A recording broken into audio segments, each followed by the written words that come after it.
People are accused of child sex trafficking.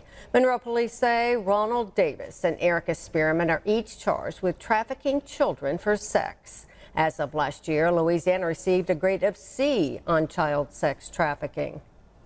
So we educate children to reach out to a trusted adult immediately. Sometimes it's, instead of just going straight to law enforcement, it's better to share this information, to disclose to someone, a teacher or a mentor or someone that they trust. And then we would encourage that person to then reach out to DCFS. Monroe police say that the arrests were connected.